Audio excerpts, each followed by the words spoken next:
반장들 반가워요. 다시 더워졌습니다. 주말 잘 보냈어요? 8월 20일 정치부회 시작합니다. 고 반장, 오늘 남북 이산가족 집단 상봉이 오후 3시부터 진행이 됐고요. 조금 전에 막 끝났다는 속보가 들어왔는데 그 얘기는 자리에 들어가서 해보는 걸로 하고요. 폼페이오 미 국무장관의 방북이 임박한 분위기죠. 네, 존 볼턴 백악관 국가안보 보좌관이 어제 ABC 방송 인터뷰에서 밝힌 내용인데요. 네. 폼페이오 장관이 곧 방북을 할 것이다. 김정은 위원장과의 만남도 기대한다고 밝혔습니다. 미 고위 당국자가 폼페이오 장관의 방북을 공개적으로 말한 건 이번이 처음입니다. 네, 신 반장은 8월 말에 갈 거라고 이미 예견을 했었어요. 네, 좋습니다. 최 반장. 드루킹 특검팀이 청구했던 김경수 경남지사에 대한 영장이 기각됐잖아요. 그러니까 특검팀으로서는 상당히 어려운 처지에 내몰렸는데 김경수 지사에 대한 영장은 그렇다 치고 수사기간 연장 문제는 어떻게 되는 거예요? 1차 수사 기간이 25일까지잖아요. 그러니까 오늘 기준으로 지금 5일, 닷새가 남았는데 네. 특검팀이 일단 김경수 지사에 대해서는 보강 수사를 진행을 한다라고 밝혔고요. 네. 특검 수사 기간 연장에 대해서는 이틀 뒤인 22일에 결정을 해서 발표할 계획이다라고 밝혔습니다. 그래요? 좋습니다. 우리 들어가서 얘기 좀 이어가죠. 갑시다.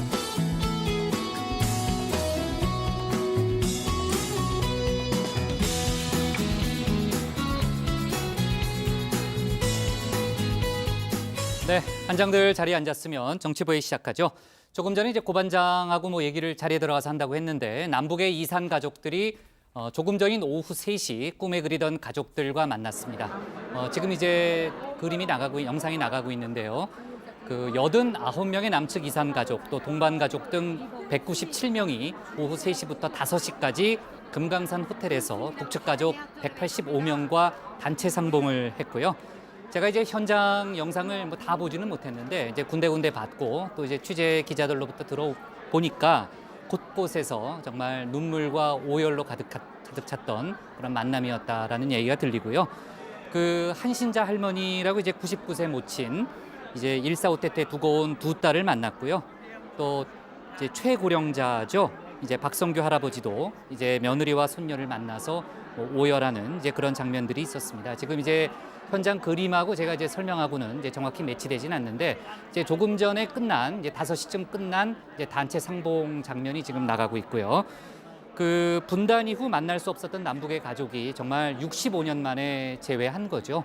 기나긴 세월만큼 북에 있는 자녀를 직접 만나는 이산 가족이 7명밖에 안 됩니다. 그리고 본 적 없는 삼촌 이상의 가족을 만나는 이들이 상당수라고 제가 들었고요. 하지만 그게 중요하겠습니까? 생사조차 모르고 지냈던 혈육을 만나는 이들의 표정에는 예외 없이 설렘과 기대가 가득했고요. 또 만남 이후에는 정말로 아까도 얘기했지만 눈물로 가득한 그런 만남이었다라는 얘기를 들었습니다. 자, 오늘 오후 7시부터는 이제 환영 만찬도 예정이 돼 있고요. 앞으로 2박 3일 동안 이제 계속 만남을 갖게 되죠. 자, 자세한 얘기는 고 반장 발제 때 조금 더 이어가도록 하겠습니다. 자, 최근 고용 관련 지표에 빨간불이 켜지면서 어제 당정청이 긴급 회동을 가졌죠. 기존 정책의 큰 틀은 유지하되 보완책을 마련해 나가기로 했고 또 일자리 예산을 더 풀어서 급한 불을 끄겠다는 방침도 결정됐습니다. 이런 가운데 문재인 대통령이 조금 전 수석 보좌관 회의에서 관련 언급을 했는데 요약하면 이런 겁니다. 좋은 일자리 만들기를 국정의 중심에 놓고 정책을 운용해 왔는데 결과를 보면은 충분치 못했다는 걸 인정하지 않을 수 없다. 이렇게 얘기를 했고요. 또 고용 상황을 보면은 일부 정책은 효과가 있는데 또 부족한 분야도 많이 있다라고 이제 평가를 했습니다. 문재인 대통령은 정책에서 무엇보다 두려워할 것은 난관보다는 국민의 신뢰를 잃는 것이다라고 강조를 하면서요. 청와대와 정부 경제팀 모두 완벽한 팀워크, 이 부분이 상당히 중요한데 그 얘기는 신 반장 발제 때 조금 더 알아볼 텐데요. 완벽한 팀워크로 정부가 최선을 다한다는 믿음을 주고 결과에 직을 건다는 결의를 갖고서 임해달라고 당부를 했습니다. 자, 오늘 정치부 회의는요. 먼저 이산가족 상봉과 북미 간 후속 협상 등 외교안보 이슈부터 정리해보고요. 악화된 고용 지표를 놓고 벌어지고 있는 정치권 공방과 당정청의 대책을 이어서 다루겠습니다. 닷새 앞으로 다가온 민주당 전당대회 소식, 또 드루킹 특검과 사법부 재판거래 의혹 속보도 알아보겠습니다. 그럼 먼저 고석승 반장의 발제부터 시작하겠습니다.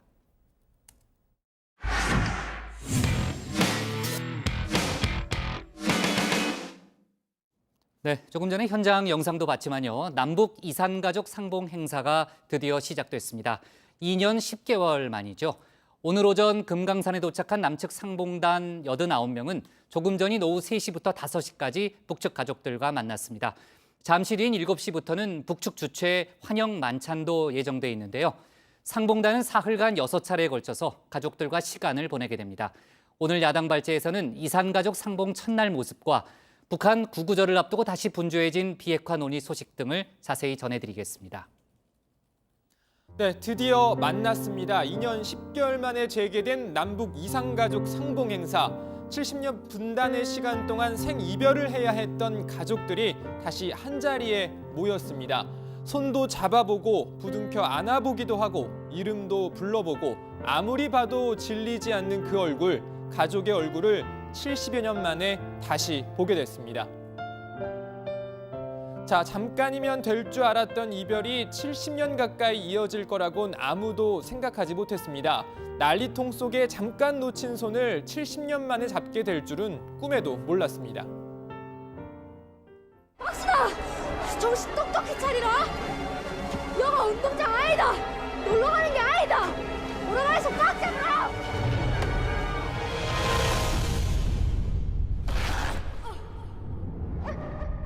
박순아! 이거지?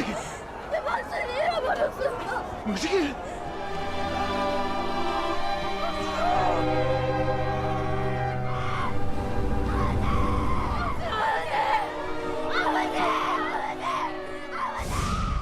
네 살에 갈라도 이장 71이니까 4살인 것도 도저히 엄마 없이 어떻게 자랐는지 아빠가 어떻게 키웠는지 3살, 4살, 6살, 9살짜리를 놓고 내가 나왔으니까 부모는 전쟁 동안에 다 돌아가셨고 걔들 생각하면 뭐 네, 이번 상봉은 오늘부터 2박 3일간 진행됩니다. 가족들은 사흘간 6차례 11시간 정도에 걸쳐서 만남을 이어갈 예정인데요. 우선 오늘 저녁 식사를 함께하고 내일도 오전 10시부터 만남을 갖게 됩니다. 내일은 객실에서 오붓하게 점심 식사도 따로 할 수 있습니다. 자, 이번 만남에서 직계 가족을 만나는 사람은 7명뿐입니다. 형제를 만나는 사람도 25명이 전부입니다. 대부분은 삼촌 이상의 친척을 만나게 됩니다. 이번 상봉에서 가장 아쉬운 대목입니다. 그나마 친척이라도 만나게 된 것도 행운이라면 행운이죠. 사실 이번 만남은 남북 각각 100명씩 200명 정원으로 진행할 예정이었는데요. 생사 확인 과정에서 많은 인원이 추가로 탈락해 결국 각각 89명, 83명만 가족을 만나게 됐습니다. 자, 이산가족의 나이가 고령화되면서 만날 가족이 더 이상 존재하지 않는 경우가 생겨버리게 된 겁니다. 이산가족 상봉의 기회가 더 자주, 더 많이 진행돼야 하는 이유입니다. 자리를 마련해 주셔서 너무 감사드려요. 진짜 감사합니다. 할 때마다 죄인 같아요. 더 아니에요. 많이 좀 진짜 해드려야 눈물 나도록 되는데. 감사드려요. 네. 해보시고 와서 네네. 정권이 바뀌었습니다. 한 발 더 나아가 이제라도 빨리 이산가족 상봉 정례화를 추진해야 한다는 목소리도 커지고 있습니다. 여야 정치권 한 목소리로 상봉 정례화를 주문했습니다. 대다수가 고령인 안타까운 현실을 고려한다면 늦었지만 남북 모두의 결단이 절실합니다. 특히 지금 남북 간 상시적인 대화와 교류의 분위기를 감안해 더 늦기 전에 이산가족 상봉의 정례화를 비롯한 적극적인 방법을 모색해야 할 것입니다. 이산가족들의 생사 확인 및 서신 교환 등 이산가족들의 오랜 바람이 지속적으로 또 확대되어 이루어질 수 있도록 북측과의 인도적 교류 협력 사업에 적극 나서줄 것을 요청합니다. 문재인 대통령도 오늘 수석보좌관 회의에서 이산가족 상봉 확대의 의미와 중요성을 다시 한번 강조했습니다. 금강산 면회소 상시 운영도 제안했습니다. 남과 북은 더 담대하게 이산가족 문제 해결을 위해 노력해야 합니다. 정기적인 상봉 행사는 물론 전면적 생사 확인, 화상 상봉, 상시 상봉, 서신 교환, 고향 방문 등 상봉 확대 방안을 실행해야 합니다. 특히 오래전에 남북 합의로 건설된 금강산 이산가족 면회소를 건설 취지대로 상시 운영하여 상시 상봉의 장으로 활용해야 할 것입니다. 이산가족 상봉 소식은 들어가서 좀 더 전해드리고요. 이 비핵화 협상 소식도 잠깐 정리하고 넘어가겠습니다. 존 볼턴 백악관 국가안보부 장관, 북한의 1년 내 비핵화는 남북이 합의한 사안이라고 밝혔습니다. 이달 초 폭스뉴스와의 인터뷰에서도 비슷한 언급을 했었는데 또 한 번 비핵화 1년을 강조한 겁니다. And at that meeting, as President Moon reported to us, President Moon pointed out that the more rapidly North Korea denuclearizes, the sooner could come the benefits of openness to foreign aid from Japan and South Korea, foreign investment from any number of countries. President Moon said, let's get this done in a year. And Kim Jong-un said, yes. So the 1 year period that we've talked about, from the point where North Korea makes the strategic decision to denuclearize, is something that the North and South Koreans have already agreed to. 볼턴 보좌관은 이와 함께 폼페이오 국무장관의 4번째 방북이 임박했다고 밝혔습니다. 또 김정은 위원장과 면담도 기대하고 있다고도 덧붙였습니다. 트럼프 정부의 핵심 당국자가 폼페이오 장관의 4차 방북을 공식적으로 확인해 준 건 이번이 처음입니다. 자, 이산가족 상봉 소식과 북한 비핵화 협상 관련 내용 들어가서 좀 더 자세히 다뤄보고요. 일단 오늘 발제 이렇게 정리합니다. 오늘부터 이산가족 상봉 시작, 여야 정례와 한 목소리. 네, 볼턴 보좌관은 폭스뉴스하고만 인터뷰하는 줄 알았는데 ABC하고 이번에 인터뷰를 했네요. 그 볼턴 보좌관이 폼페이오 장관의 방북이 임박했다 이런 표현을 썼고요. 지난번에 이제 아까도 얘기했지만 신혜원 반장이 이제 8월 말에 방북이 유력하다라고 얘기를 했습니다. 일단은 뭐 이달 말에 방북이 상당히 유력하고 이번 주 아니면 다음 주네요. 그죠? 이번 주 가능성도 상당히 있다고 보고. 지금 또 마침 시진핑 중국 국가주석이 북한에 갈 거다라는 얘기가 상당히 유력하게 나오고 있잖아요. 그렇습니다. 더더욱 관심을 모으는 상황이네요. 네, 제가 지난주에도 계속 가능성이 제기되고 있다, 글쎄요, 북한의 예. 움직임이 포착되고 있다 이런 얘기를 했었는데 지난주부터는 끊임없이 가능성에 대해서만 언급이 됐지만 지난 주말에 싱가포르 언론에서 아예 단정적으로 간다, 구구절에 맞춰서 시 주석이 평양을 간다라고 보도를 했습니다. 중국 측의 선발대가 평양을 사전 답사 중이라는 보도도 나왔고요. 이 보도대로 시 주석이 실제 북한을 찾게 된다면 2005년 후진타오 주석 이후 13년 만에 중국 최고 지도자의 방북이 됩니다. 구구절에 맞춰 방북을 하는 것도 큰 의미가 있는데요. 이 중국 최고 지도자의 구구절 방북은 1978년 9월 덩샤오핑 당시 부주석과 1988년 9월 양상군 당시 국가주석 등 2번밖에 없었습니다. 근데 이제 뭐 아직 확정된 건 아닌 것 같습니다. 방북을 처음 이렇게 보도한 싱가포르 스트레이트 타임즈도 마지막 순간에 바뀔 수 있다 이렇게 약간 좀 단서를 달았더라고요. 이번 방북 사실 뭐 중국으로서도 부담이 좀 크다는 얘기가 많죠. 김정은 위원장이 3차례나 방중을 했기 때문에 시진핑 주석 방북 이번이 뭐 당연한 수순일 것 같긴 하지만 시점이 문제라는 겁니다. 무역 전쟁으로 지금 아시다시피 미국과의 관계가 최악인 상황이지 않습니까? 그렇죠. 예, 더군다나 미국이 거듭 이 비핵화 협상에서 중국은 빠져라 이렇게 중국 배후설을 주장하는 상황에서 이런 상황에서 평양을 찾는다? 여러모로 또 미국과의 관계를 더욱 악화시킬 가능성이 있어서입니다. 시진핑 주석 방북 이후 북미 간의 어떤 비핵화 협상이 교착 상태를 보이게 된다. 그러면 미국은 더욱 거세게 중국 책임론을 거론할 가능성이 크겠죠. 최근에도 트럼프 대통령 중국 배후설 이렇게 주장한 바 있습니다. And the relationship seems very good. I think it's probably hurt a little bit by China because China isn't really happy with what I'm doing on trade. 네, 사실 그래서 폼페이오 장관의 방북이 더욱 관심을 끌고 있는 측면이 있습니다. 시기상 폼페이오 장관의 방북이 시 주석의 방북보다 먼저 이뤄질 가능성이 크기 때문에 폼페이오 장관 방북 성과에 따라서 중국의 평양 방문 일정과 내용도 결정될 수 있다는 겁니다. 만약 폼페이오 장관의 방북을 통해서 비핵화 협상이나 종전선언 논의 등에 대한 이 북미 간의 가시적인 성과가 도출된다면 시 주석의 방북도 자연스럽게 이어질 수 있다는 이야기입니다. 하지만 폼페이오 장관이 북한과의 협상에 아무런 성과를 내지 못하고 이 북미 간 평행선만 달리게 된다면 중국도 그런 상황에서 북한에 일방적으로 힘을 실어주기가 쉽지 않다는 겁니다.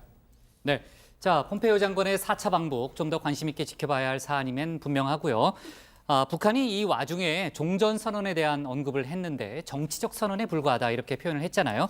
그러니까 종전선언의 의미를 어떻게 봐야 돼요? 좀 축소시킨다 이렇게 해석이 가능합니까? 네, 일단 북한 노동신문의 개인 필명의 논평에서 나왔는데요. 일단 뭐 공식적인 논평은 아니지만 이 노동신문의 특성을 감안했을 때 뭐 정부의 입장이 반영되어 있다라고 보면 될 것 같은데 보시면 반대파들이 득세하여 대통령이 서명한 싱가포르 공동성명도 외면하고 대통령이 약속한 한갓 정치적 선언에 불과한 종전선언마저 채택 못하게 방해하는데 우리가 무슨 믿음과 담보로 조미 관계의 전도를 낙관할 수 있겠는가라고 말한 겁니다.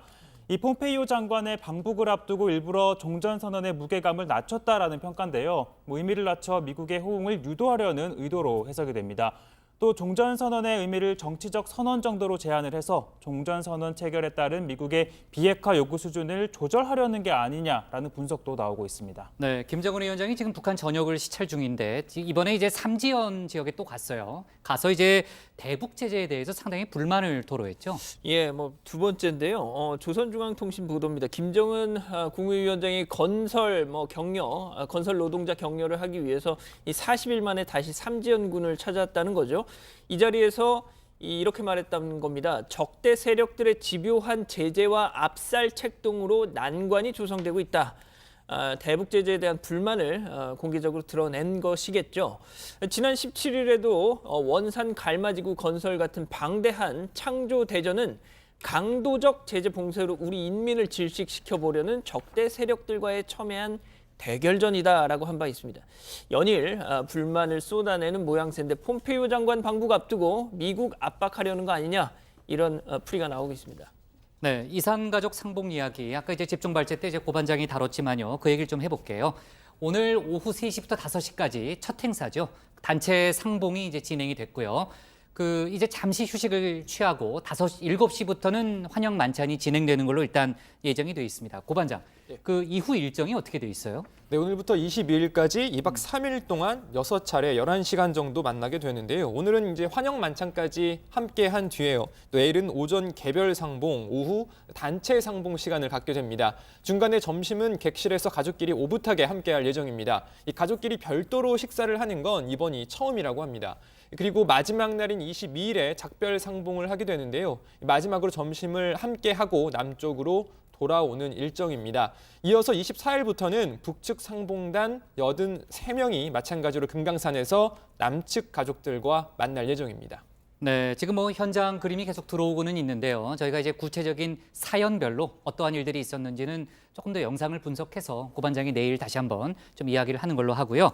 아까 이제 집중 발제 때도 고반장이 그런 언급을 하던데 지금 이제 이산가족 고령화가 심각한 문제잖아요. 정말 가족 얼굴을 한 번도 못 보고 세상을 떠나는 그런 안타까운 사연들이 계속 속속 나타나고 있는데 지금 아직도 상봉을 기다리는 이산가족들이 많잖아요, 신반장. 네, 현재 5만 6천여 명 가량이 이산가족 상봉을 기약 없이 기다리고 있습니다. 문제는 이들 대다수가 고령이라는 건데요.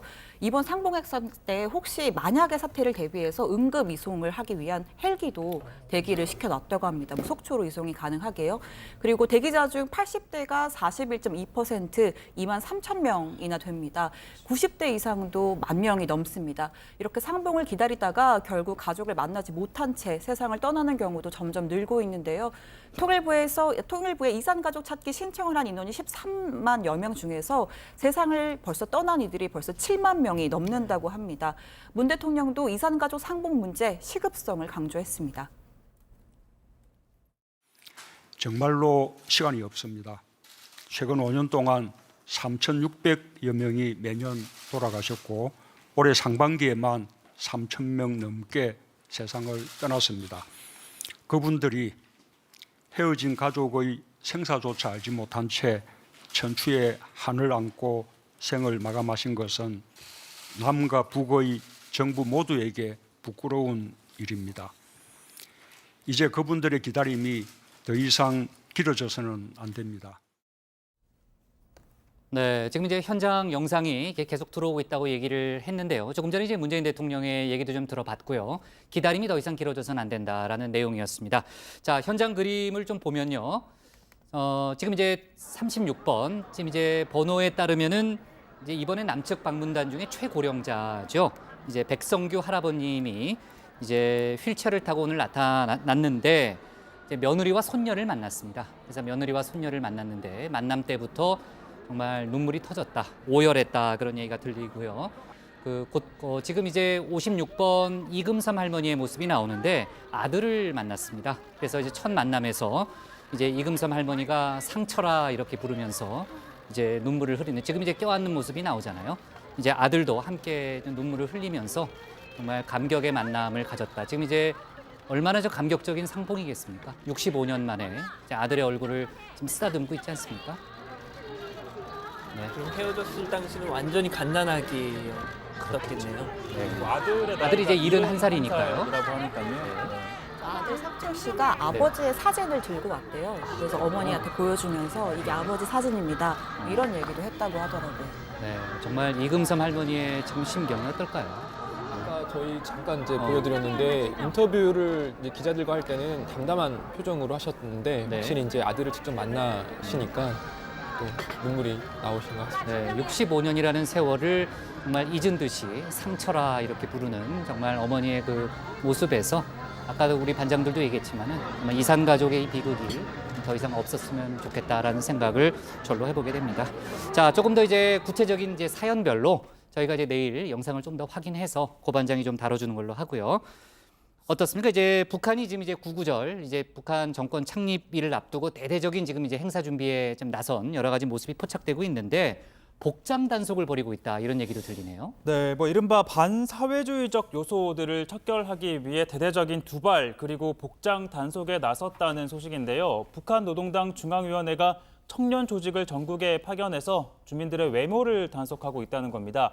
이 검은색 한복을 입은 여성 단속원 한 2~3명이 주요 번화가나 공공장소에서 외모가 단정하지 않은 주민들을 불러 주의를 주고 또 심한 경우에는 상부에 보고를 한다고 하는데요.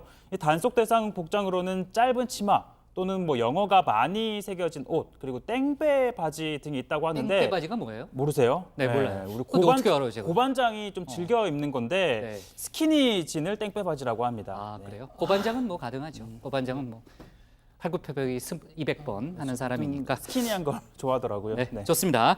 자, 오늘 기사 제목은요. 이렇게 갈게요.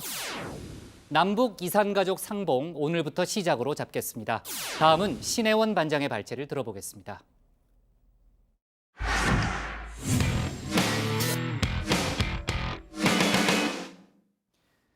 지난달 새 취업자 수 증가가 전년 대비 5,000명에 그쳤다는 통계청 발표가 나오면서 당정청은 고용 쇼크 대책 마련에 고심 중입니다. 문재인 대통령은 결과적으로 정부 정책이 충분치 못했다는 걸 인정한다면서 경제팀 참모들에게 직을 건다는 결의로 임하라고 오늘 당부했습니다. 정치권에서는 경제 위기를 둘러싼 내탓 공방까지 벌어지고 있는데요. 오늘 청와대 발제에서는 정부의 고용 쇼크 타개를 위한 움직임, 또 정치권의 공방을 집중적으로 살펴보겠습니다. 고용률이 지금 현재 4월 현재 66.6%인데 이것이 OECD 평균하고 비교해 보면 한 2% 정도 낮기 때문에 그렇게 크게 낮다고 볼 수는 없습니다. 문재인 정부는 출범 직후 가장 시급한 국정과제로 일자리 문제를 꼽았습니다. 초대 일자리 위원장은 문 대통령 본인이 직접 맡았고 청와대 집무실에 설치된 상황판 시연까지 나섰습니다. 하지만 집권 2년 차에 날아든 성적표는 다소 심각했습니다. 지난주 통계청이 발표한 7월 전년 대비 신규 취업자 증가수는 5천 명에 그쳤습니다. 증가율로 따지면 0%, 2010년 1월 10,000명으로 감소했던 이래 가장 좋지 않은 성적표입니다. 당정청은 휴일인 어제 긴급 회의를 열고 이른바 고용쇼크 대책을 논의했습니다. 분위기는 시작부터 무거웠는데요. 기념 촬영도 생략한 채 국민들에게 머리부터 숙였습니다. 국민들께 책임을 통감합니다. 다른 누구보다 큰 책임감을 느낍니다. 마음이 무겁고 책임을 통감합니다. 가능한 모든 수단을 총동원하겠다. 정부는 우선 돈부터 더 풀겠다고 했습니다. 가져온 규모의 재정을 당장 추가로 투입하고 올해 12.6% 오른 일자리 예산을 내년엔 더 큰 폭으로 올리겠다고 했습니다. 올해 20조 원 수준인 걸 감안하면 내년엔 22조 원을 넘어서는 겁니다. 하지만 딱히 묘수라는 생각이 들지 않는 건 이미 지난해 똑같은 방식으로 돈을 풀어놓고도 고용 상황이 별반 나아지지 못했기 때문일 겁니다. 먼저 일자리 예산을 대폭 증액했습니다. 올해보다 2조 1천억 원 증가한 19조 2천억 원입니다. 상황이 이렇다 보니 일각에선 정부가 내놓는 대책이 기승전 돈풀기 아니냐라는 냉소적인 비판도 나오고 있습니다. 또 한 가지 문제는 고용 성적표에 대한 경제 투톱의 진단과 해석이 계속 엇갈리고 있다는 겁니다. 어제 당정청 회의에선 이제는 궤도 수정이 필요하다는 김동연 부총리와 소득주도 성장을 유지해야 한다는 장하성 청와대 정책실장 사이에 미묘한 기류가 고스란히 드러났습니다. 그동안 추진해왔던 경제 정책에 있어서도 그간의 효과를 되짚어보고 필요한 경우에는 관계부처와 단합 협의하여 개선 또는 수정하는 방안도 필요하다면 검토해보도록 하겠습니다. 소득주도 성장, 혁신성장, 공정경제 정책들이 효과를 내기 시작하면 저소득층과 중산층 국민들이 성장의 성과를 체감하고 고용 상황도 개선될 것으로 확신합니다. 정부를 믿고 조금만 기다려 주시기 바랍니다. 청와대는 두 사람 사이의 입장차가 부각되는 것에 불편한 기색을 내비쳤습니다. 김의겸 대변인은 서로 접근하는 방식과 강조하고 싶은 내용이 다를 뿐 같은 이야기라고 생각한다고 설명했습니다. 어떻게 두 사람이 단어 하나, 문장 하나까지도 똑같은 말을 할 수 있겠냐는 겁니다. 하지만 통계청 발표가 나오기 하루 전인 지난 16일 청와대 현안 점검회의에서도 비슷한 상황이 또 있었습니다. 이번엔 장하성 정책실장과 윤종원 경제수석 사이에 짧은 설전이 오간 건데요. 윤 수석이 일자리 지표 악화가 최저임금 때문이 아니라고 볼 여지가 없다고 말하자 장 실장이 구체적인 근거가 없다고 즉각 반박한 겁니다. 자, 그렇다면 문재인 대통령의 진단은 어떨까요? 문 대통령은 앞서 소득주도 성장의 한 축인 최저임금의 속도 조절을 공식화했지만 그렇다고 소득주도 성장 자체를 부정하진 않았습니다. 대신 규제 완화를 골자로 한 개혁 드라이브의 속도를 내고 있는데요. 오늘 주재한 수석 보좌관 회의에선 고용지표 악화에 대한 무거운 심경을 드러냈습니다. 고용 상황이 개선되지 않고 오히려 악화되는 모습을 보이고 있어서 마음이 매우 무겁습니다. 결과를 놓고 보면 충분하지 못했다는 것을 인정하지 않을 수 없습니다. 문 대통령은 현 정부의 경제 정책이 효과를 내는 분야와 그렇지 못한 분야가 있다고도 말했습니다. 또 고용 상황이 좋아지는 연령대와 그렇지 못한 연령대가 있다고도 했습니다.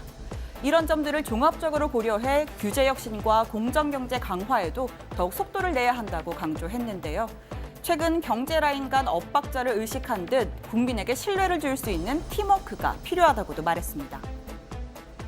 청와대와 정부의 경제팀 모두가 완벽한 팀워크로 어려운 고용 상황에 정부가 최선을 다한다는 믿음을 주고 결과에 직을 건다는 결의로 임해줄 것을 당부합니다. 네, 오늘 청와대 발제는 이렇게 정리하겠습니다. 문 대통령 고용 악화 마음 무거워 경제팀 팀워크 당부입니다. 네, 신반장도 소개했지만 문재인 대통령이 오늘 오후 수석보좌관 회의에서 경제 참모들의 팀워크를 강조했습니다. 아무래도 이제 김동연 부총리와 장하성 정책실장 간의 엇박자 논란, 물론 이제 실제로 엇박자가 있느냐 없느냐와 관계없이 그렇게 이제 비춰진 측면이 또 많이 있잖아요. 그 논란을 염두에 둔 발언이다, 이렇게 해석이 가능하겠죠. 네, 문재인 대통령은 무엇보다 두려워해야 할 건 정책상의 난관보다는 국민의 신뢰를 잃은 것이다라고 말했습니다. 이 고용지표 악화도 악하지만 정책 실행을 주도하는 청와대 참모진들 사이가 흔들려선 안 된다라는 의미로 읽히는데요. 청와대와 정부의 경제팀 모두가 완벽한 팀워크로 최선을 다한다는 믿음을 주고 또 그 결과에 직을 건다는 결의로 임해줄 것을 당부한다라고 말했습니다. 네, 지금 이제 팀워크 못지않게 또 다른 저희가 이제 눈길이 가는 표현이 이제 직을 거는 결의잖아요. 지난 6월로 제가 기억하는데 문재인 대통령이 속도가 늦고 답답하다면서 규제혁신회의를 직접 주재하려다가 이제 취소한 적이 있었잖아요. 이후에 홍장표 경제수석이 교체되는 일이 있었고요. 당시 이제 경제 라인에 대한 문책성 인사다라는 해석이 많았는데 이번에도 이제 직을 거는 결이라는 표현이 들어간 걸로 봐선요. 정말 우회적으로 질타를 했다 이렇게도 해석이 가능하겠죠. 최근 발표된 이 고용 지표에 대해서도 무거운 심경을 갖고 있다. 이렇게 말을 했습니다. 이 고용 위기 해소를 위해 좋은 일자리 늘리기를 국정의 중심에 놓고 재정과 정책을 운용해 왔지만 이 결과를 놓고 보면 충분치 못했다는 것을 인정하지 않을 수 없다라고 했습니다. 그러면서 적극적인 재정 정책 펴달라 당부했는데요. 직접 들어보시죠. 고용 상황이 어려운 분야와 연령대에 대해 더욱 다양하고 강력한 대책들을 마련해야 할 것입니다. 특히 올해와 내년도 세수 전망이 좋은 만큼 정부는 늘어나는 세수를 충분히 활용하여 적극적인 재정 정책을 펼쳐주기 바랍니다. 네, 어제 이제 당정청 대책의 핵심은 재정 확대라고 볼 수 있죠. 오늘부터 정치권에서 이를 놓고서 많은 이제 공방이 벌어지고 있는데 고 반장, 여당 쪽의 분위기는 어때요? 네, 당 지도부 회의를 주재한 민주당 추미애 대표 오늘 관련 발언을 했는데 무거운 책임감을 느낀다며 일단 고개를 숙였습니다. 그러면서도 소득주도 성장의 성과를 거두기 위해서는 인내해야 한다. 정책 기조가 잘못된 것이 아니라고 말했습니다. 성과가 날 때까지 재정 확대가 필요하다고도 강조했는데요. 직접 들어보시겠습니다. 우리는 다소의 시간을 고통스럽지만 인내해야 할 것입니다. 이는 단순한 정책의 변경이 아니라 경제 패러다임의 변화이고 수년 전부터 허약해질 대로 허약해진 경제 체질에 대한 혁신이기 때문입니다. 네, 반면 자유한국당은 긴급 대책이라는 게 결국 돈을 더 집어넣겠다는 것뿐이냐며 비판했습니다. 특히 김병준 비대위원장은 사람의 잘못을 언제까지 가져갈 것이냐, 경제 라인을 교체하고 정책을 수정해야 한다고 각을 세웠습니다. 유사일에 이렇게 나빠질 수 없을 정도로 나빠졌는데도 불구하고 회의 결과는 회의한 다음에 그 나온 결과는 결국 4조 원이라는 돈을 더 집어넣겠다는 그런 결론밖에 없습니다. 이 인재를 언제까지 가져갈 거냐라는 생각이 들고. 네, 자유한국당을 제외한 야 3당도 각기 방점은 다르지만 정부 대책에 대해서 다소 비판적인 목소리를 냈는데요. 바른미래당은 정부가 세금으로 일자리를 늘리는 실패한 정책을 고집하고 있다면서 소득주도 성장 정책을 철회하라고 주장했습니다. 민주평화당도 전 세계적 호황 국면에 우리나라만 어려움을 겪는 것은 명백한 정책 실패다. 이 공공 영역에만 기대하는 것과 이념에 사로잡힌 참모가 원인이다라고 주장했습니다. 정의당은 재정 확대 해법은 근본적이지 않다면서 소득주도 성장과 경제 민주화 정책을 병행해야 한다고 강조했습니다. 지금 정치권에서 벌어지는 또 하나의 공방이 또 내탓 싸움이라고 볼 수도 있는데요. 내탓 프레임이라고 볼 수도 있겠죠. 고용 쇼크는 전임 정부의 실정 탓이라는 일부 여당의 입장, 또 언제까지 남탓만 할 거냐는 야당의 입장이 맞서는 그런 상황이죠. 네, 일단 민주당에서는 차기 당권 주자 중 한 명인 이해찬 의원이 국회에서 기자 간담회와 인터뷰 등을 통해서 고용 쇼크는 이명박, 박근혜 정부의 실정의 결과가 지금 나타난 것이다라고 주장을 했습니다. 특히 이명박 정부가 4대강을 살린다고 26조, 27조 원을 쏟아부어 다른 산업의 재정 투자가 약해졌다면서 이를 4차 산업혁명 쪽으로 돌렸으면 기술 개발이나 인력 양성이 많이 돼서 산업 경쟁력이 높아졌을 것이다라고 주장했는데요. 한번 들어보시죠. 임시 방편 문제를 자꾸 해결하려고 해서는 안 되고 성장 잠재력을 높여야 근본적으로 이제 해결이 되는 건데 지난 박근혜, 이명박 정부 한 10년 동안에 성장 잠재력이 아주 매우 낮아져가지고 그 결과가 지금 이렇게 나타나고 있는 것이라서. 네, 지금 이제 이해찬 후보의 발언을 들어봤는데 야당 쪽에서는 격앙된 반응이 나왔다면서요? 네, 바른미래당 하태경 의원 이렇게 이야기했습니다. 이해찬 후보는 홀을 하나 새로 만들었으면 좋겠다. 치졸 이해찬이다라고 한 건데요. 하 의원은 지금 정부 집권 여당이 어쨌든 자기 책임 안에서 국정을 운영해야 되는데 잘 안 되는 건 전부 남 탓으로 돌린다면서 언제까지 이렇게 할 건가? 이렇게 치졸하게 정치하면 안 된다고 주장했습니다. 또 청와대 장하성 정책실장도 비판했는데요. 하 의원은 문 대통령이 사람 보는 눈이 없다면서 장 실장은 실물 경제의 어두운 학자일 뿐이다. 경제를 잘 모르는 사람이라고 말을 하면서 교통정리를 해야 한다. 이렇게 주장했습니다. 네, 저희가 이제 지난주에 여야정 협의체의 출범 소식을 전하면서 이제 협치의 시작이다라고 의미 부여를 했는데 지금 이제 고용 지표 악화를 고리로 해서 자유한국당 같은 경우에는 정부에 대한 총공세로 돌아선 그런 모양새예요. 일단 차기 국회에서 소득주도 성장과 관련한 법안에는 전혀 협조를 안 하겠다 이런 입장을 밝혔다면서요. 그렇습니다. 오늘 자유한국당 의원 연찬회가 있었는데요. 여기서 김성태 원내대표 이런 얘기했습니다. 정기국회에서 소득주도 성장 법안 그리고 관련 예산 다 폐기하겠다. 또 소득주도 성장론에 집착해 국정 운영에 실패한 장본인들 책임 묻겠다. 직접 한번 들어보시죠. 실패한 소득주도 성장의 총사령관을 맡고 있는 장하성 정책실장, 그리고 실패한 부동산 정책 총사령관 김수현, 총설계자가 홍장표입니다. 이런 분들은 반드시 책임을 물어야 한다고 저는 보고 있습니다. 그리고 결의문도 채택을 했는데요. 그 내용이 문재인 정부의 국정농단과 경제 파탄을 심판하겠다는 것이었습니다. 그리고 문 대통령에게 드루킹 특검 연장 승인을 촉구하는 한편 서민경제 죽이는 망국적인 소득주도 성장 폐기하라 이렇게 요구했습니다. 네. 참 신반장, 민주당도 오늘 오후에 의총을 연 걸로 알고 있는데 거기서는 어떤 내용이 나왔어요? 네, 지금 뭐 야당의 공세가 좀 거세지는 데 대해서 민주당은 소득주도 성장 기조를 재확인하고 재정 확대의 중요성을 재차 부각했습니다.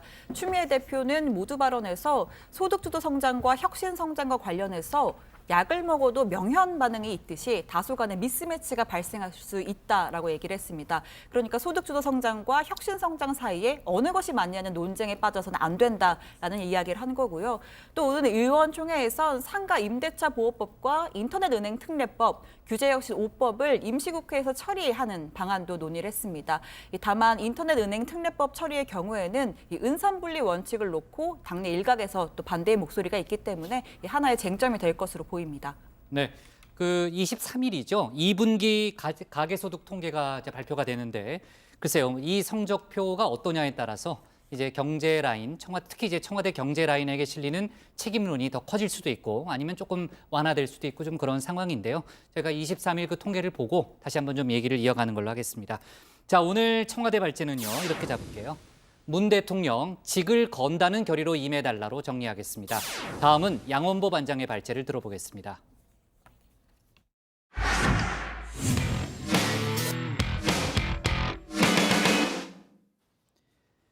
민주당이 25일 전당대회를 앞두고 오늘부터 권리당원 투표를 시작했습니다. 사흘 동안 계속되는 권리당원 투표는 ARS 방식으로 진행되는데요.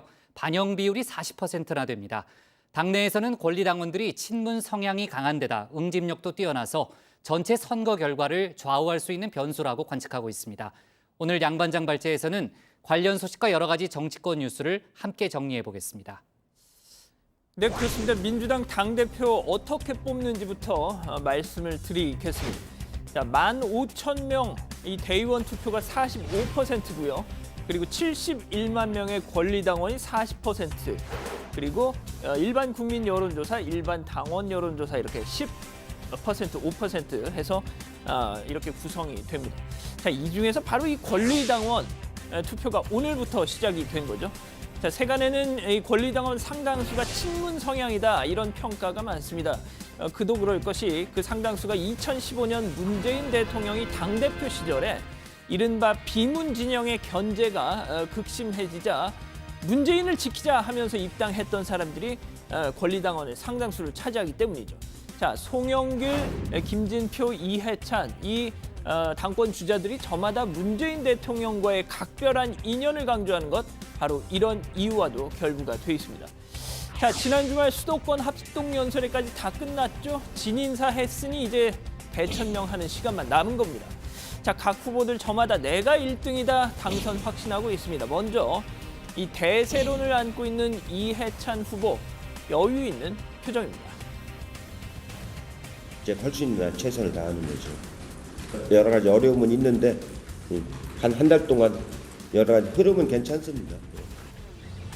자, 김진표 후보는요 이렇게 말했습니다. 어제 일반 국민 대상 여론조사에서는 이해찬 의원이 1위로 나오지만 이 권리당원과 대의원 대상으로 내가 1등이다.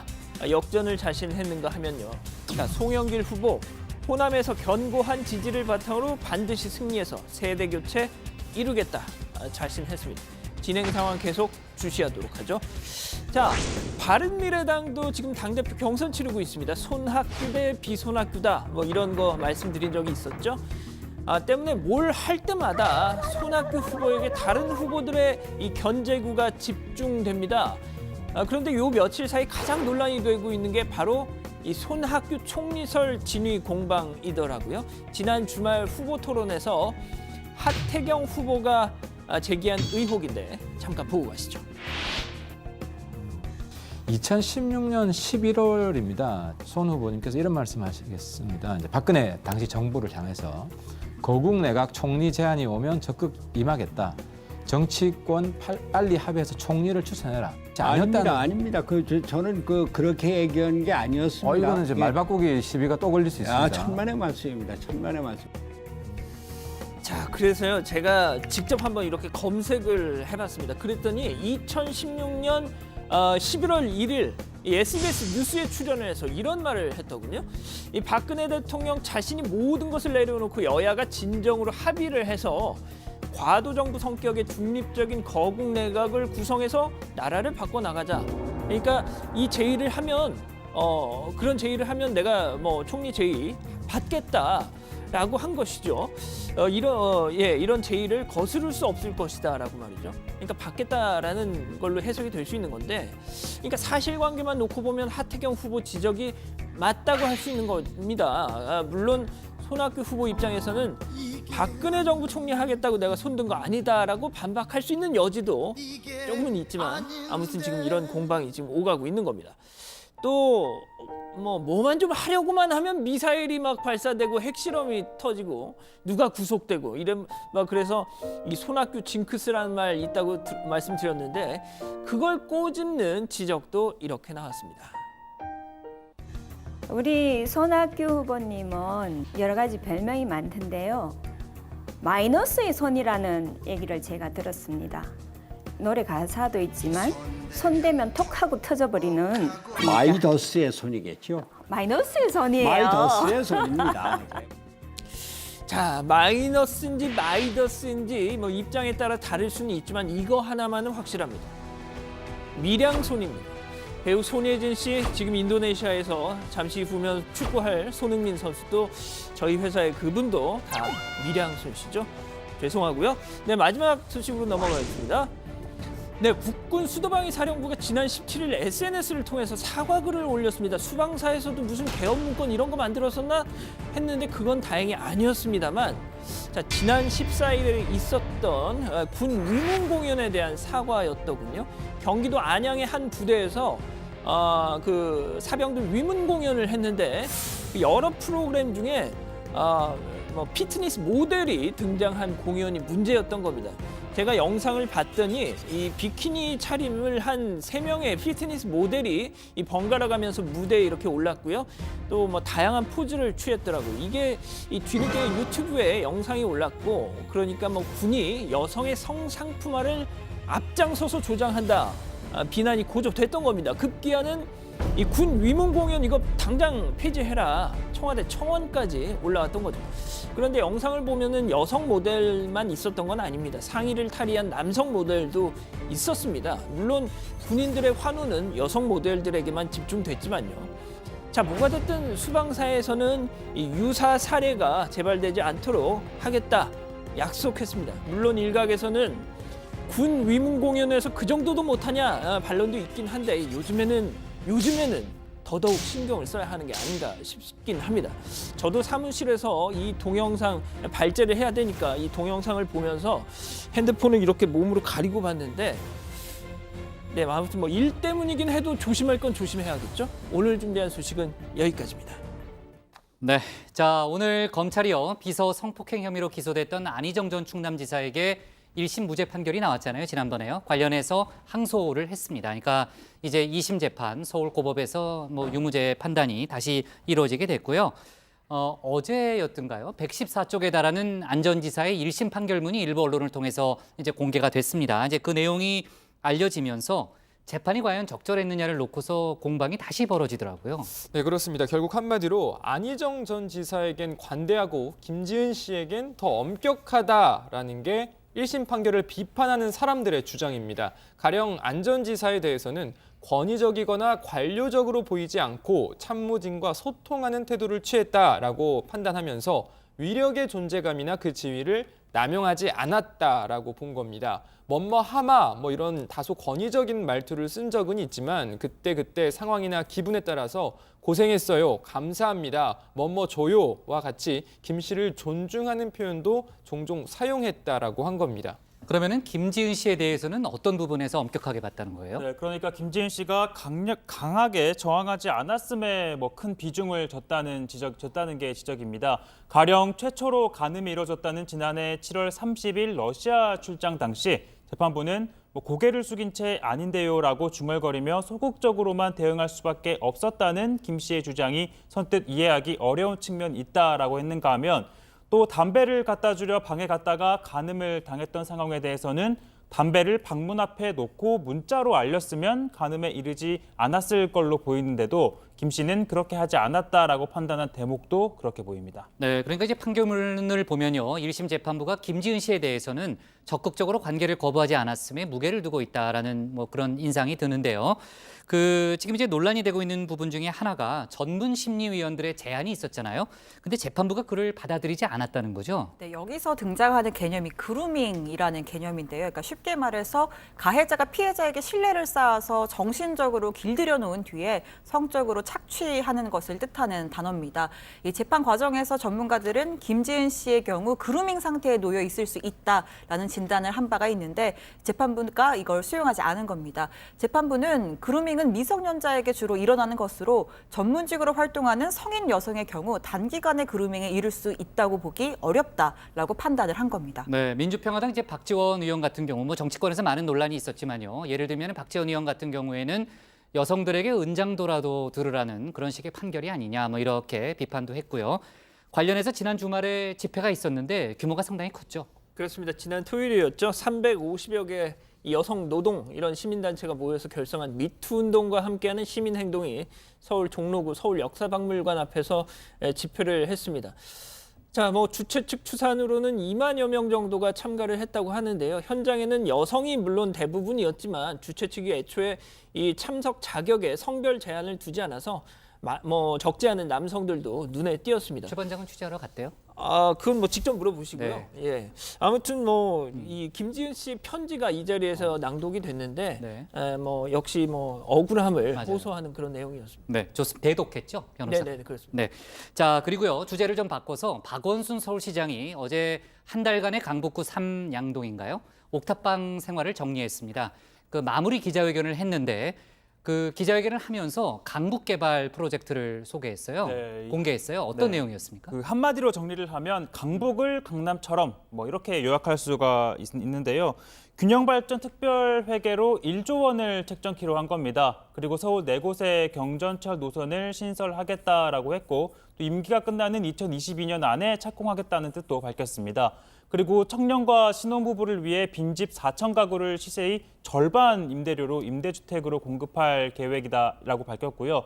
그리고 박 시장은 강북의 예산을 지원해 명문 중고등학교도 육성하겠다라고 밝혔습니다. 네, 박 시장이 사실은 이제 개발 토목 이런 분야에 대해서 좀 부정적인 입장을 보였잖아요. 그래서 어제 박 시장의 발표가 좀 놀라웠다 이런 반응도 많이 있더라고요. 네, 그렇습니다. 그동안 이 대형 개발 사업에 대해서는 좀 소극적인 입장을 보였었는데 대규모 재개발, 재건축을 앞선 뉴타운을 해체하고 대신 소규모 도시재생 사업을 추진하기도 했습니다. 때문에 전문가들도 어제 기자회견에서 이런 대규모 개발 계획이 나올 걸로 예상하지 못했다는 반응이 나왔습니다. 물론 박 시장은 기울어진 운동장을 바로 잡으려면 혁명적 정책 방향 전환이 필요하다는 결론을 얻었다라면서 이 불가피성을 역설하기도 했습니다. 네, 평소 모습과는 다소 달랐던 바로 그 점 때문에 정치권에서는 박 시장이 대선 주자로서의 승부수를 띄운 것이다라는 분석을 내놓고 있습니다. 결국 문제는 재원 마련 방안일 텐데요. 당장 강북권 경전철을 까는데 필요한 자금만 2조 8천억 원입니다. 서울시가 한 60%를 부담한다고 해도 나머지 40%를 국토부가 선뜻 내줄지 알 수 없는 거고요. 부동산 과열을 억제하는 국토부와의 조율도 남은 과제입니다. 네, 자, 그리고 이제 고 노회찬 정의당 의원의 부인 김지선 씨가 이제 감사의 인사, 이제 유족을 대표해서 인사를 전했고요. 노회찬이 마지막까지 이루기 위해 노력했던 꿈을 위해서 일어서겠다라는 그런 입장도 밝혔습니다. 자, 좋습니다. 오늘 기사 제목은요. 네. 검찰 안희정 1심 무죄 불복 항소로 정하겠습니다. 다음은 최종혁 반장의 발제를 들어보겠습니다.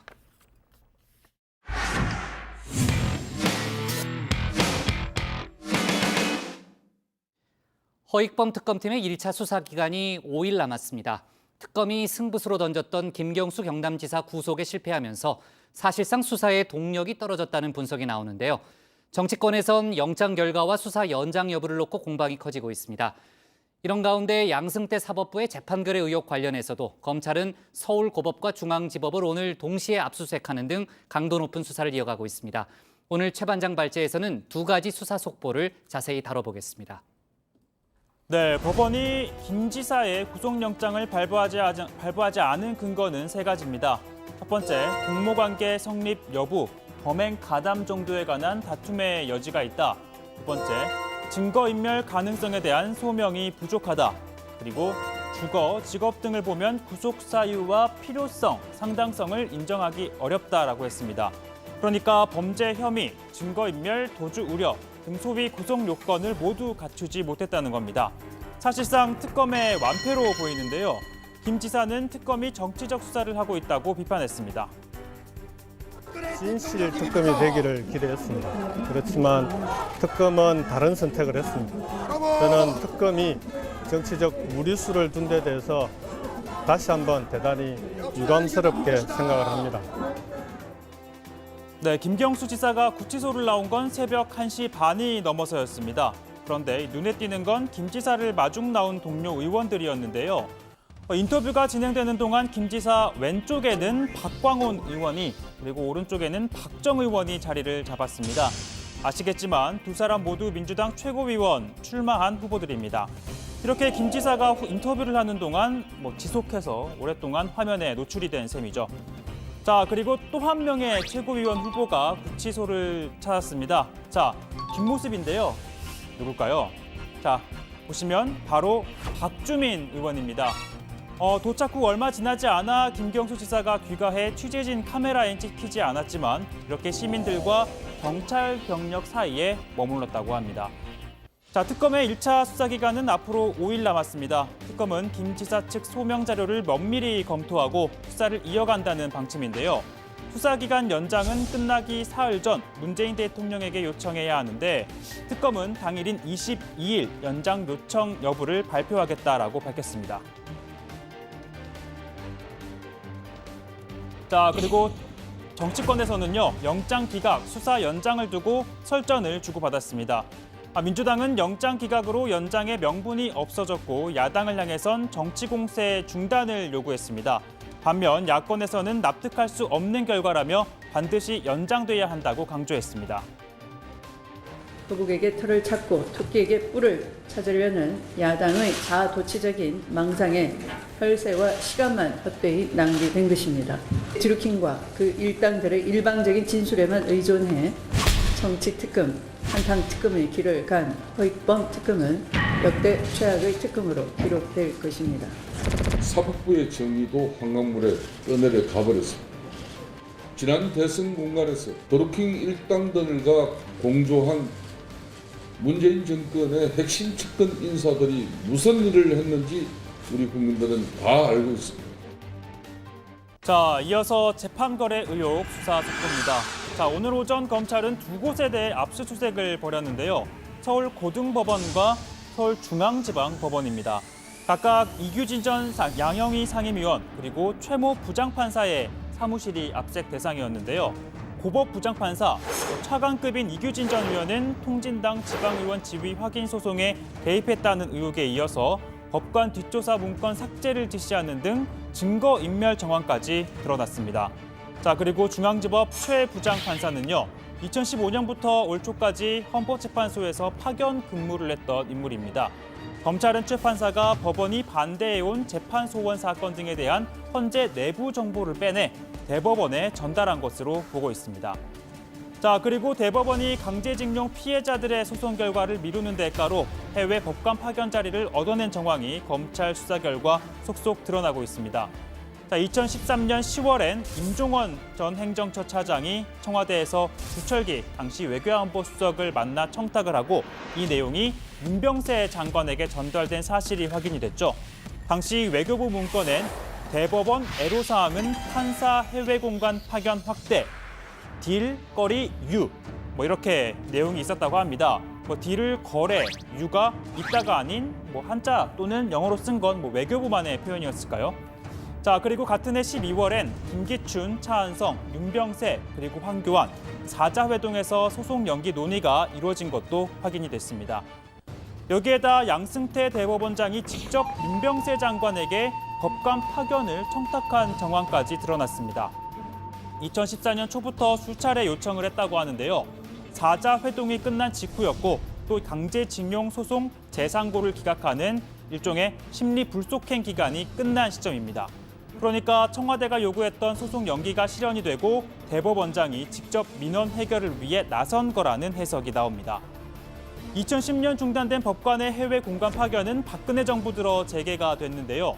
2014년 2월부터 네덜란드 대사관 파견이 이루어지고 또 사자회동과 양승태 대법원장 청탁 후인 2014년 2월부터 주 유엔 대표부 파견, 그리고 2016년 2월부터 주 제네바 대표부 등으로 확대가 됐습니다. 조금 전 보신 외교부 문건 속 표현을 빌려보자면 결과적으로 대법원, 청와대, 외교부 파견 거래 성공적 정도 아니었을까요?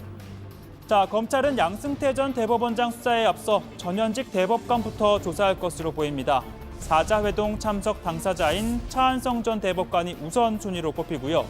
그리고 법원행정처장을 지낸 박병대, 고영한 전 대법관, 그리고 현 권순일 대법관이 거론됩니다. 자, 오늘 발제 두 가지로 준비해봤습니다. 자, 첫 번째는요.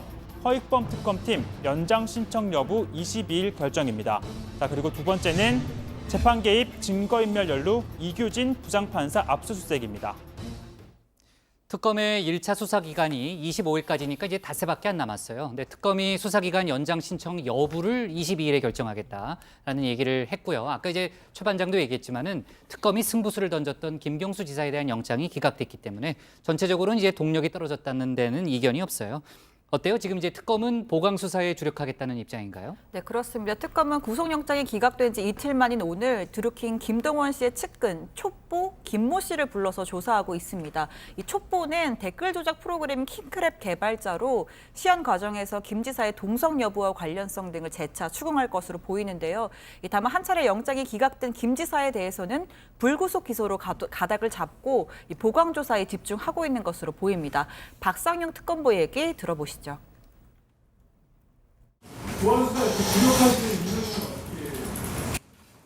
영장 기각 사유에 나타났듯이 그 댓글 조작, 가담, 공모 부분에 대해서 양측 간에 다툼에 있다라는 판사의 기각 사유가 있었습니다. 그 부분에 대해서 저희가 면밀히 분석을 해가지고 좀 보완 수사를 통해서 혐의를 입증에 최선을 다하려고 하고 있습니다.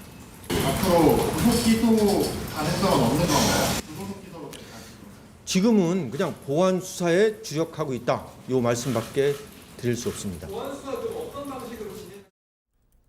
네, 특검은 최근 소환 조사를 마친 백원우 송인배 비서관의 입건 및 기소 여부에 대해서는 아직 결정을 내리지 못하고 있습니다. 인사청탁 등 뚜렷한 혐의 증거를 확보하지 못한 것으로 보이는데요. 현재까지 두 사람 모두 참고인 신분입니다. 결국 수사기간 연장 여부가 관건으로 1차 수사기간이 끝나기 3일 전인 21일까지 연장 요청을 해야 하고 대통령이 만료일인 25일까지 특검의 결과를 통지해야 합니다. 특검은 22일 연장 신청 여부를 결정해서 발표하겠다고 밝혔습니다. 네, 이제 뭐 정치권에서는 계속해서 이제 공방이 벌어지고 있는데요. 자, 그나저나 이제 조금 다른 얘기로 좀 넘어갈게요. 신 반장한테 좀 물어볼까 하는데 드루킹이 이제 특검 조사에서요. 2007년 대선 당시 한나라당이 수십억 원을 들여서 댓글 조작 그 조직을 운영했다 이런 진술을 했다면서요. 네, 드루킹이 이 킹크랩의 개발 경위를 설명하면서 2007년 대선에 관여한 한나라당 측 인사로부터 댓글 기계에 대한 정보를 듣고 우리도 대응하기로 했다라고 진술했다고 합니다. 그러면서 당시 한나라당 측은 서울 용산 전자상가 등지에서 댓글 기계 200대를 사들인 것으로 알고 있다면서 약 10억 원의 비용이 들었을 것이라고도 주장을 했습니다. 특히 댓글 기계 운영을 중국에서 활동하는 조직폭력배들에게 맡겼고 용역 비용 등으로도 약 20억 원이 추가로 지출된 것으로 안다고 구체적인 했습니다. 진술이네요. 네. 네, 또 이 민주당은 2006년부터 각종 선거에서 매크로를 활용해 여론 조작한 정황이 드러나 경찰에서 수사 중인 상황임을 고려하면 드루킹 진술은 한나라당부터 이어져 온 댓글 조작 범죄의 한 퍼즐이 될 수 있을 것이라고도 했습니다. 그러면서 드루킹의 진술을 진실이라고 한 자유한국당을 향해서 이번 진술엔 어떤 입장을 내놓을 것인가 반문하기도 했습니다. 다만 현재까지 자유한국당에서는 이와 관련한 공식 입장 나오지 않고 있습니다. 네, 재판거래 의혹 수사 관련해서는요. 시간상 하나만 더 짚어볼게요. 검찰이 오늘 현직 판사 2명에 대해서 압수수색을 벌였습니다. 그러니까 이규진 전 양형위 상임위원은 그동안 이제 많이 나왔던 거론됐던 인물인데 의혹의 한가운데 있던 인물이었고요. 그 다른 한 명은 누구예요? 헌법재판소에서 파견 근무를 했다는 얘기가 있던데. 예, 서울중앙지법의 최모 판사입니다. 이 검찰은 이 대법원이 현재 파견 중이던 최 판사를 통해서 이 헌법재판소 내부 정보를 빼낸 정황을 포착을 하고요. 이 최 판사의 중앙지법 사무실 등을 지금 압수수색했습니다. 이 검찰은 최 판사가 이 대법원이 반대하던 재판 소원 등등 이런 법원과 관련한 사건에 대한 헌법재판관들 이 평의 내용 등 이런 내부 정보를 유출을 해서 이규진 전 위원 그리고 임종원 전 차장 등에게 이 전달한 것으로 보고 있습니다. 네, 법원이 이제 압수수색 영장을 부분적으로 발부하긴 했지만요. 여전히 대다수 영장에 대해서는 기각하고 있다. 그런 얘기가 나오고요. 검찰의 불만 또 검찰의 반발이 상당히 큰 상황입니다. 좋습니다. 오늘 기사 제목은요. 드루킹 특검 수사 연장 여부 22일 결정으로 잡겠습니다.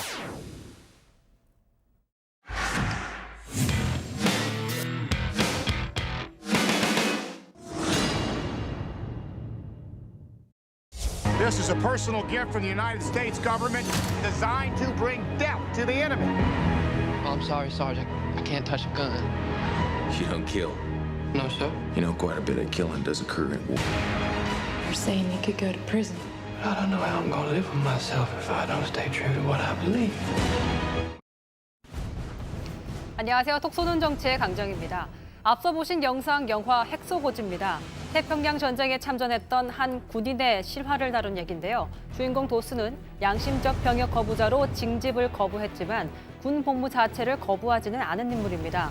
전쟁에서 의무병으로 복무하면서 오키나와 전투에서 동료를 구하는 그는 사람을 죽이는 군인이 아니라 사람을 살리는 군인으로 전쟁에서 활약을 하게 됩니다.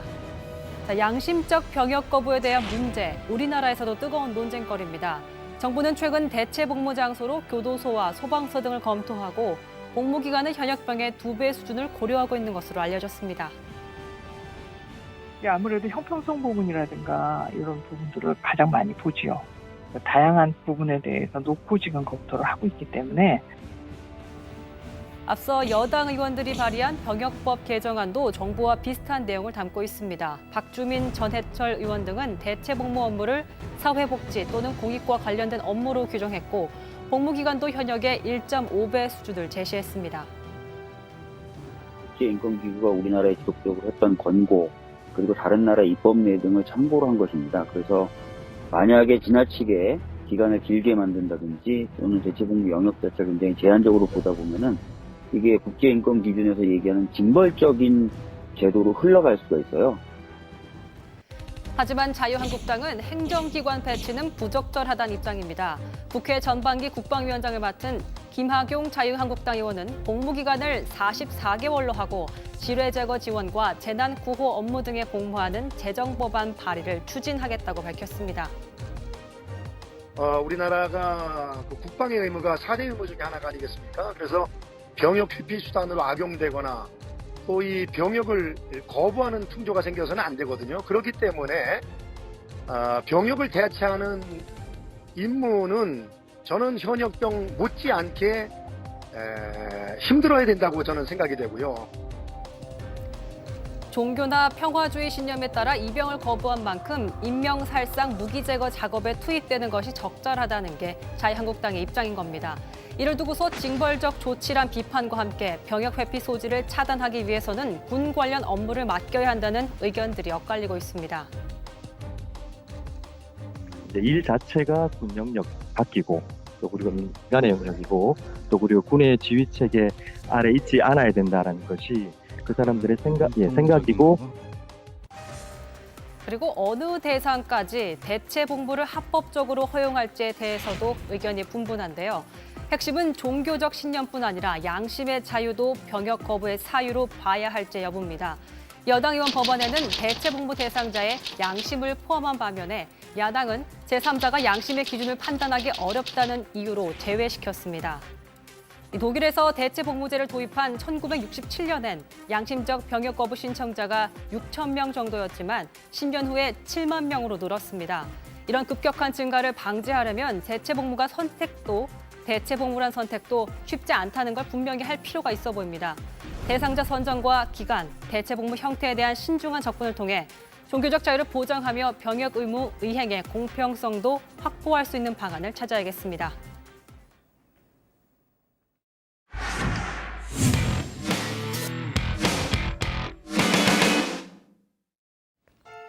오늘 저희가 고른 한 컷은 포기하지 않아 고마워 값진 은메달 박상영입니다. 리우올림픽 금메달리스트인 남자 펜싱의 박상영 선수가 어제 아시안게임에서 은메달을 땄습니다. 무릎의 쥐가나 정상적인 경기 운영이 어려웠지만은 정신력 하나로 끝까지 명승부를 펼쳤습니다. 그의 소셜미디어에는 최선을 다하는 모습이 눈물겨웠다. 포기하지 않아 고마웠다. 이런 응원의 글들이 줄을 이었습니다. 그런데 저 개인적으로는 부상 투혼도 당연히 그렇지만요. 그의 인터뷰 내용이 더 인상적이었습니다. 몸 상태 때문에 졌다고 하면은 이긴 선수에 대한 예의가 아니다. 진 선수는 어떤 이유든 핑계고 실력 대 실력으로 진 것이다. 이런 내용이었는데요. 끝까지 최선을 다하고 또 결과에 대해서는 진정으로 승복하는 자세. 이게 스포츠맨십의 본질이 아닐까 합니다. 오늘 정치부에는 여기까지고요. 저희는 내일 다시 찾아뵙겠습니다. 네, 고생했습니다. 네. 자, 이상가족 상봉 영상 좀 더 챙기고요. 내일 좀 추가로 다룹시다. 자.